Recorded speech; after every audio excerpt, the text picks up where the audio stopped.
in the treatment, if you see, what are those general measures?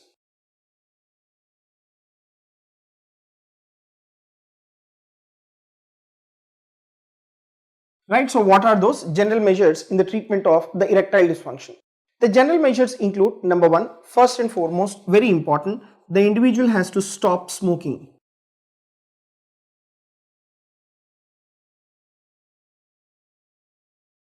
Okay, so smoking cessation is very important, and the individual has to reduce the alcohol intake. The very important point is weight loss, because majority of the population, right, they are either overweight or obese, and this overweight or obesity can contribute to the development of this erectile dysfunction. And the other important measure the individual has to be advised is the adequate exercise, right, adequate exercise. So these are the general measures. Then followed by that, the psychosexual therapy, it includes the following.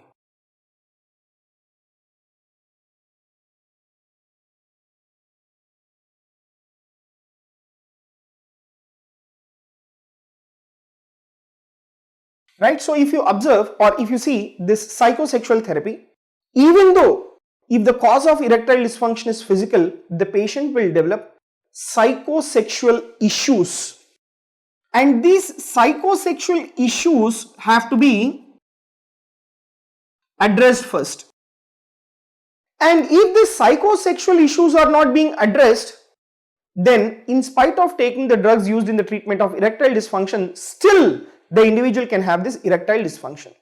Okay, and this psychosexual issues that has to be addressed is performance anxiety.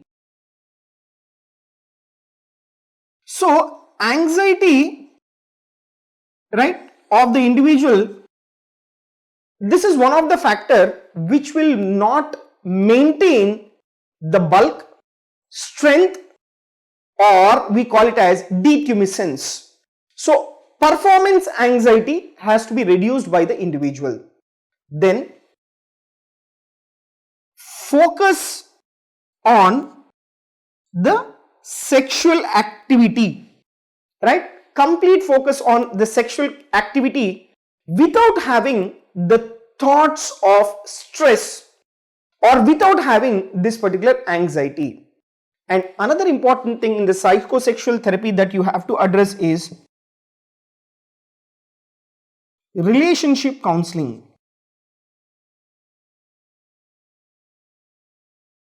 Okay, so these are the points that have to be addressed in the psychosexual therapy. So one, the performance anxiety, complete focus on the sexual intercourse, and third important thing is the relationship counseling.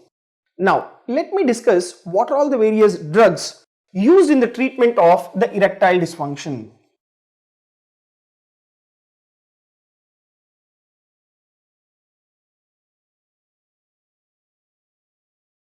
Right, drugs used in the treatment of the erectile dysfunction. So the drugs, if you see, used in the treatment of erectile dysfunction, we have the oral agents, and these oral agents, if you see,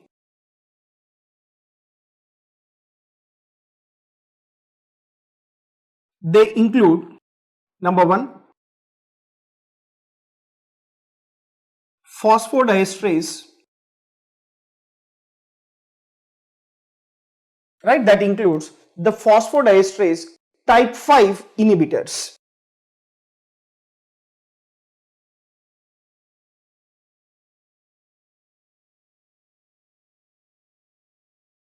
Right, phosphodiesterase type 5 inhibitors, that is PDE5 inhibitors. And the next important oral agents like what we have is oral phentolamine and apomorphine.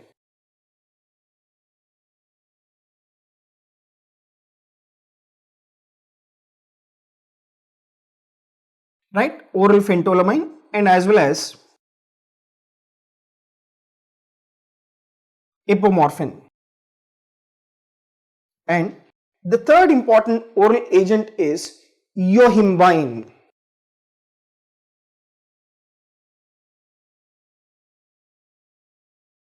right? The third important oral agent is the 𝐒𝐫𝐫𝐢𝐵𝐼𝑛.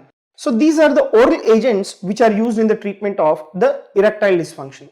Then followed by that we have, right, we have intracavernosal injections.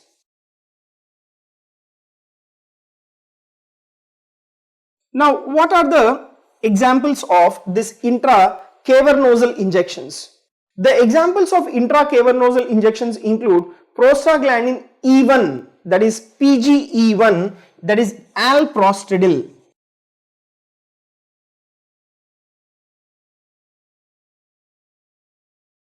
Right, that is alprostadil.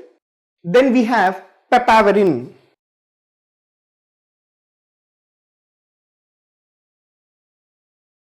Right, then we have papaverine. So these are the intracavernosal injections, and finally we have intraurethral injections, that is alprostadil can be given even intraurethral. So intraurethral, if you see,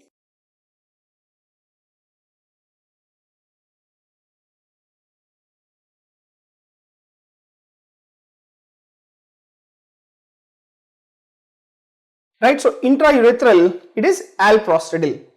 So these are the drugs used in the treatment of the erectile dysfunction. Now first let me discuss phosphodiesterase 5 inhibitors. Right, let me discuss the phosphodiesterase 5 inhibitors. So the first line management will be the general measures and psychosexual therapy. In the general measures, smoking cessation, reduce the alcohol intake, weight loss and exercise. And psychosexual therapy, right, all the issues like performance anxiety have to be addressed, and complete focus on the sexual intercourse, right, during the sexual intercourse. Relationship counseling is very important.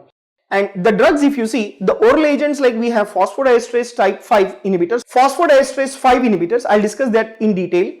Then we have oral phentolamine and apomorphine, then we have 𝐒𝐫𝐫𝐢𝐵𝐼𝑛. Followed by that we have intracavernosal injections like PGE1, that is alprostadil, and papaverine. Then intraurethral, that is alprostadil. So first let me take up the discussion of phosphodiesterase 5 enzyme inhibitors. So let me discuss this examples of the phosphodiesterase inhibitors first. These phosphodiesterase inhibitors, the examples like what we have is Sildenafil, right? Then we have another very important phosphodiesterase inhibitors, that is Tadalafil.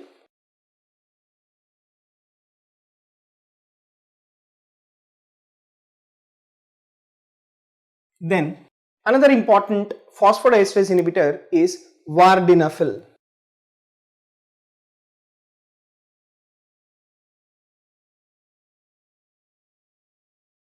So these are the examples of the phosphodiesterase 5 inhibitors, out of which if you take this Sildenafil, what is the dosage formulations of this Sildenafil? It is available as 25 milligrams or 50 milligrams or 100 milligrams formulations of Sildenafil is required.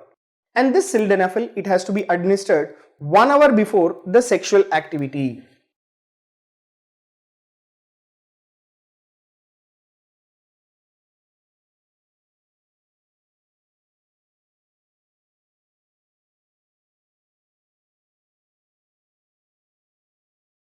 Right, it has to be administered 1 hour before the sexual activity. And please remember, the absorption of the Sildenafil,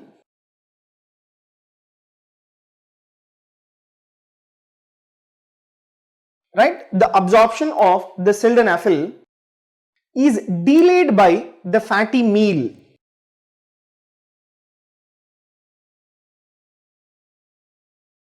Right, it is delayed by a fatty meal. Okay, so this is about the Sildenafil. Then we have the Tadalafil. So the dosage of the Tadalafil, if you see, it is available as 5 milligrams, 10 milligrams or 20 milligrams formulation. And this particular Tadalafil, it has to be given 30 minutes before the sexual activity.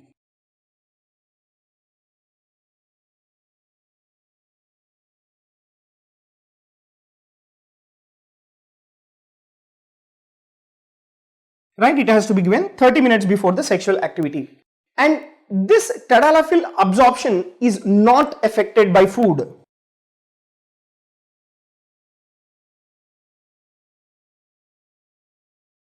Right? It is not affected by food.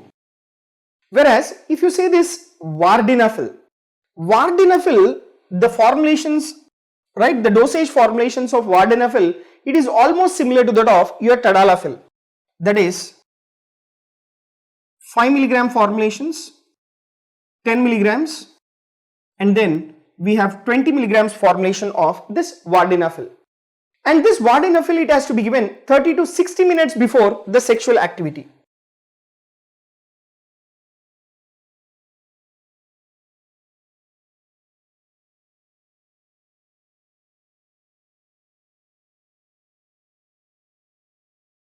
Right, it has to be given 30 to 60 minutes before the sexual activity. And even this Vardenafil administration, the absorption is delayed by the fatty meal.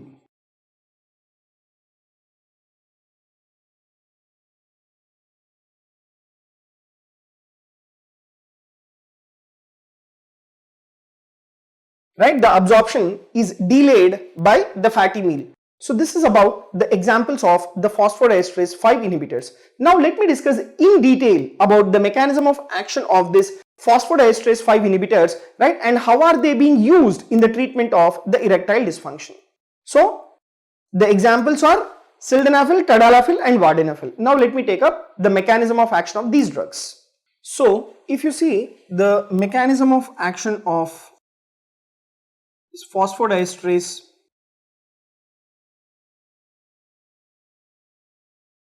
5 inhibitors,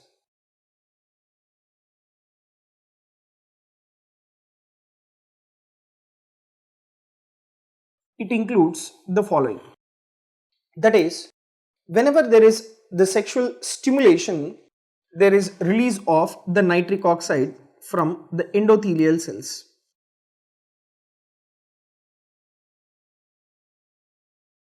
Right, there is release of the nitric oxide from the endothelial cells, and this nitric oxide which is being released from the endothelial cells, it will activate this enzyme guanylate cyclase.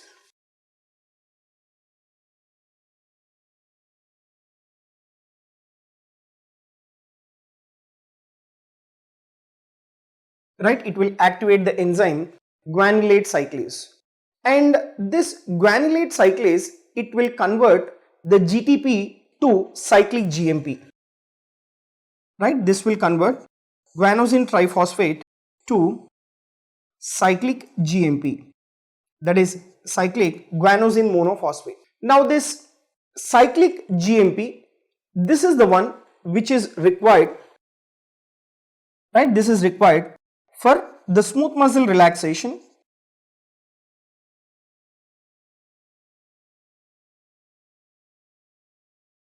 right, this is required for smooth muscle relaxation of arteries and arterioles which are supplying to the erectile tissue, and by causing increased blood flow to the erectile tissue, there is penile erection by your cyclic GMP. But this particular cyclic GMP is metabolized, right, this cyclic GMP, it is metabolized by, right, it is metabolized by this particular enzyme phosphodiesterase 5, right, it is metabolized by the enzyme phosphodiesterase 5 to GMP.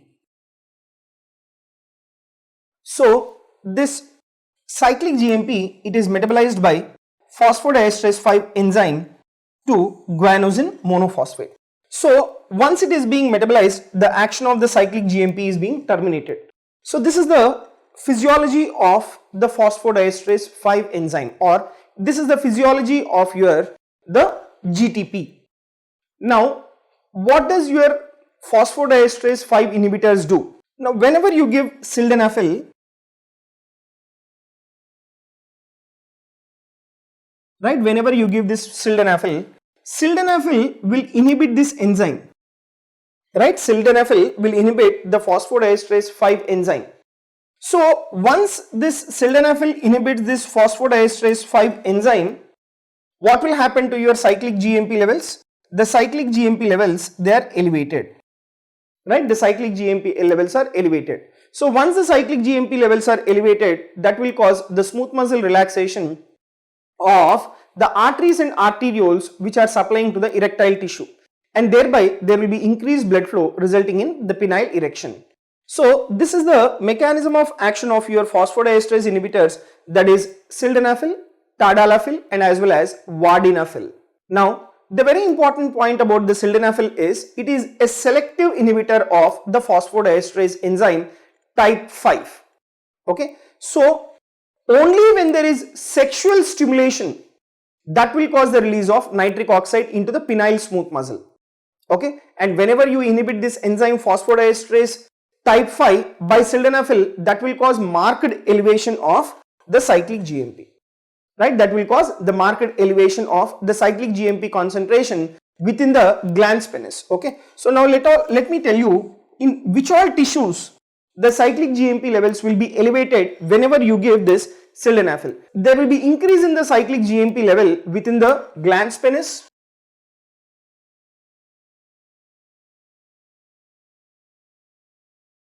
right? And there will be increase in the cyclic GMP levels in the corpora cavernosum and corpora spongiosum.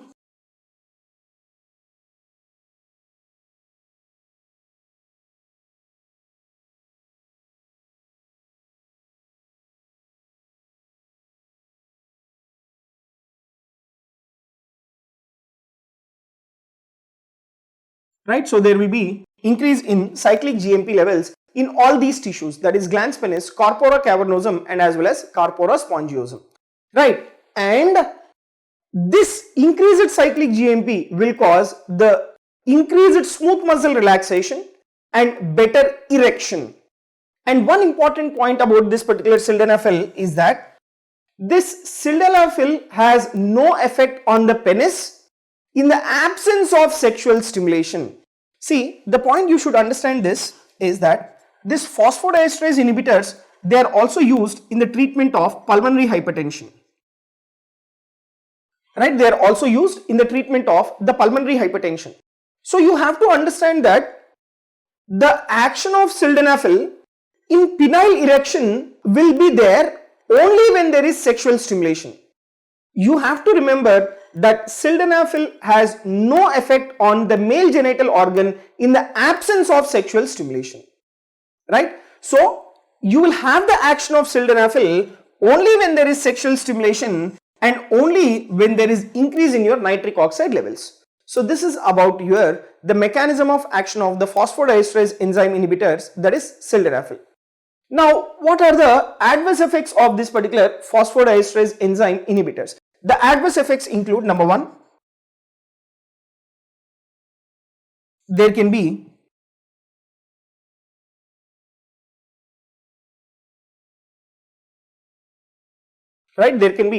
facial flushing. The individual can also have headache, dizziness,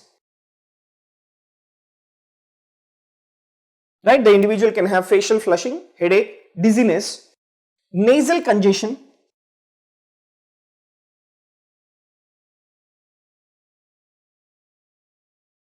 right? Then the individual can also have,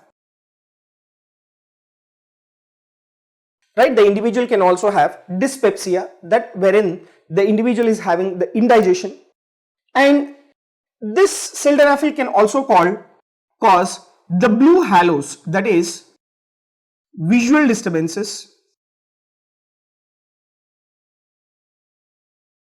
right? And this visual disturbance, it is in the form of the blue halo, and this sildenafil can also cause priapism. So what do you understand by this term priapism? Priapism, it is the clinical scenario where there is painful continuous erection of male genital organ. That is what is called as the priapism. And there are certain contraindications for the phosphodiesterase inhibitors. Now let me discuss the contraindications. Okay, But before that, if you see the short recap of this particular drug, that is phosphodiesterase enzyme inhibitors, this sildenafil will inhibit this enzyme PDE5, and thereby metabolism of cyclic GMP to GMP does not occur, and thereby what will happen to your cyclic GMP levels increases, and that increased cyclic GMP will cause the smooth muscle relaxation, and smooth muscle relaxation of arteries and arterioles supplying to the glans penis, corpora cavernosum and corpora spongiosum, and there will be increased blood flow to these particular tissues and will cause the erection of the male genital organ. And the adverse effects of these particular drugs include facial flushing, headache, dizziness, nasal congestion, dyspepsia, priapism, and there can be also blue halos, that is visual disturbances. Now let me discuss the contraindications of the PDE5 inhibitors.